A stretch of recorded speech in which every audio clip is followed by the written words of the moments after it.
Hi everyone. Today's Money Moment topic is going to be the importance of digital banking in a pandemic world. How appropriate for today.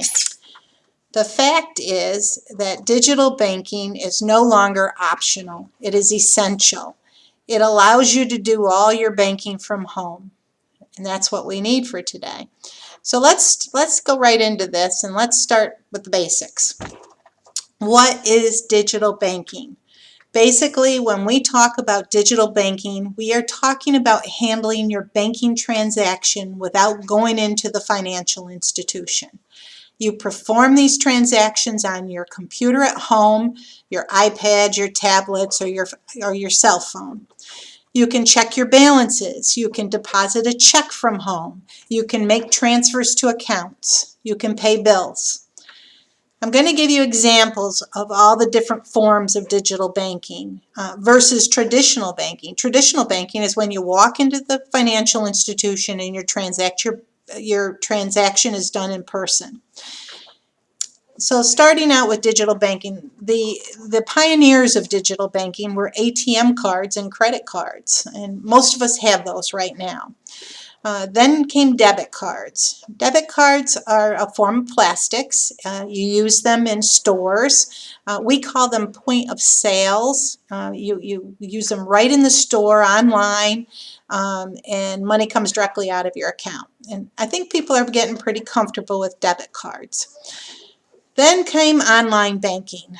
And online banking is also called home banking.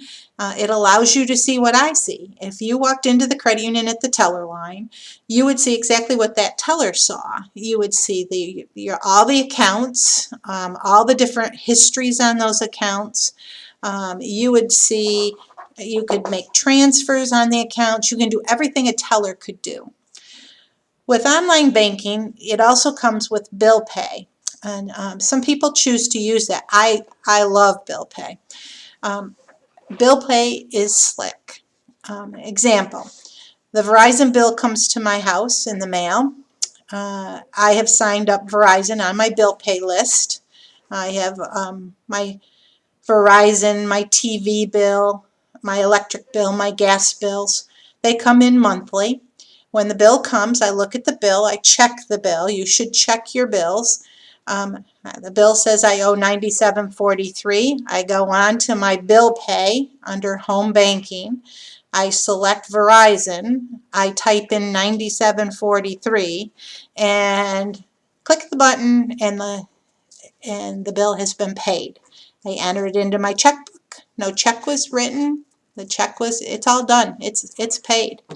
It will come out probably a day or two later, or usually if it's electronic, it tells you when it will come out. If it's a paper check that's issued by the bill pay company, it might take a little longer. I know my gas bill gets paid that way. Online bill pay is very, very easy. I even showed my husband how to do this.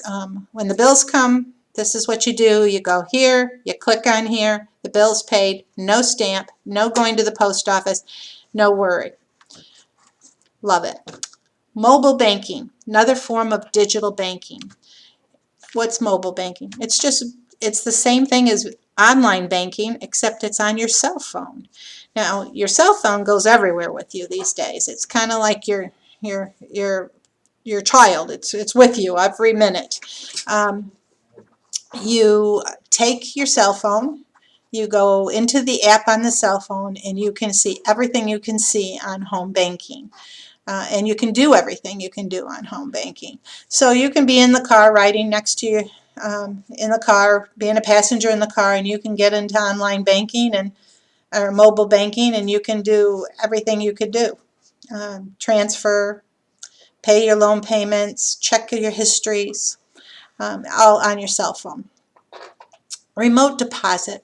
Remote deposit, this service has ramped up tremendously, especially during the pandemic. A lot of members don't want to come in with the checks. They don't want to come into the financial institution. Think about it. Money is dirty. Let's face it. It is. So what they do is they get a check. They take a picture of the check. and they send it through their app on the phone. The money is deposited directly into your account. Simple. So your next question to me probably is, okay, is this safe and secure? Access to these services requires what we call multi-factor authentication. To get in, you have to do a number of things to get in. You need a username. You need the password. And you say, well, anybody can figure those out. Well, then they can get those, but then you get a phone call back, a text message back on your cell phone or an email saying, here's the code to get in. So unless they have your cell phone or your email, they're not going to get into your home banking. So there are multiple protections. So why should I get on board with digital banking today? The pandemic has changed a lot of things. People are no longer interested in walking into the branches to handle their financial transactions. Consumer spending has become remote. People are buying online. They're buying their groceries through delivered to the front door. I saw a recent pandemic survey that showed people of all ages have moved to these digital channels. People are embracing digital banking. It's time for you to embrace it too. I know this is scary. I know things that are new we tend to be a little hesitant of. You need to do this. It's like learning how to tie your shoes. Once you do it once, you can tie your shoes forever. So don't stall. Call your financial institution today, and they will walk you through the process. We in the financial services industry are ready to hold your hand and make you comfortable using these products. This is the new way to do things. If I were to give you advice to my members, I would highly recommend that you get on board with digital banking today, because we don't know what is next to come here. So be safe and stay healthy.